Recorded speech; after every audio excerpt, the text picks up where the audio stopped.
गृहनिर्माण मंत्री प्रकाश मेहता यांनी मंजूर केलेल्या ताडदेवमधील वादग्रस्त MP मिल कंपाऊंड SRA प्रकरणी महत्त्वाची माहिती झी मीडियाच्या हाती आली आहे। या प्रकरणामध्ये पुढची कार्यवाही झाली नव्हती असा दावा गृहनिर्माण मंत्री प्रकाश मेहता यांनी केला होता। मात्र हा दावा खोटा असल्याचं उघड झालंय। याच प्रकरणामध्ये मुख्यमंत्री देवेंद्र फडणवीसांनी मेहतांना वाचवण्याची मोठी कसरत केली। मात्र झी मीडियाच्या हाती आलेल्या कागदपत्रांनुसार या SRA प्रकल्पाला 23 जून 2017 रोजी मंजुरी मिळाली होती। मात्र मीडियामधून हे प्रकरण समोर आल्यावर मुख्यमंत्र्यांनी हा निर्णय रद्द केला। मुख्यमंत्र्यांनी निर्णय रद्द केल्यानंतर या प्रकरणातील बिल्डर SD कॉर्पोरेशनला SRAने हा निर्णय रद्द झाल्याचं पत्र 13 जुलै 2017 रोजी पाठवलं। हे पत्र झी मीडियाच्या हाती आलंय। या संदर्भात आमचे प्रतिनिधी दीपक भातुसे यांनी घेतलेला हा वेध।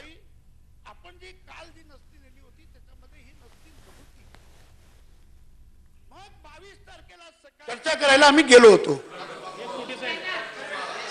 मुख्यमंत्रीकडे, पण त्या चर्चामध्ये जे काही पूर्ण बंडल होता त्याच्यामध्ये ही फाईल नव्हती।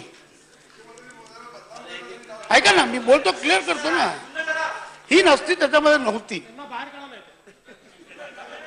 21 अध्यक्ष महाराज 21 तारखेला या नसतीवर मी लिहिलं, हे जे म्हणतात ते खरं आहे।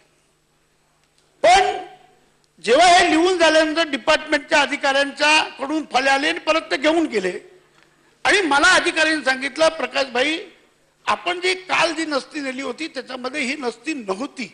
विरोधी पक्षाकडनं मागणी झाल्याबरोबर मी तात्काळ सांगितलं की हो, चौकशीची तयारी आहे, निश्चितपणे चौकशी करू। पण अध्यक्ष महोदय, जे घटना किंवा ज्यामध्ये कुठला निर्णय झाला नाही, कुठलं पत्र इश्यू झाला नाही, कुठला त्या ठिकाणी कुठल्या प्रकारचा फायदा दिलेला नाही, अशा प्रक्रियेमध्ये अध्यक्ष महोदय कुठली चौकशी न करता, म्हणजे चौकशी खरं तर आपण फाईल बघितली तर आपल्या लक्षात येईल, पण तरी देखील अध्यक्ष महोदय चौकशीची मागणी आम्ही मान्य केलेली आहे। ही चौकशी निश्चितपणे केली जाईल अध्यक्ष महोदय, पण त्याच्यापेक्षा जास्त विरोधी पक्ष जर या ठिकाणी अध्यक्ष महोदय मागणी करत असेल, सभापती महोदय, तर मला असं वाटतं की मग आता याच्यामध्ये केवळ राजकीय हेतूने प्रेरित होऊन अशा प्रकारची मागणी केली जाते आहे। झी 24 तास रहा एक पाऊल पुढे।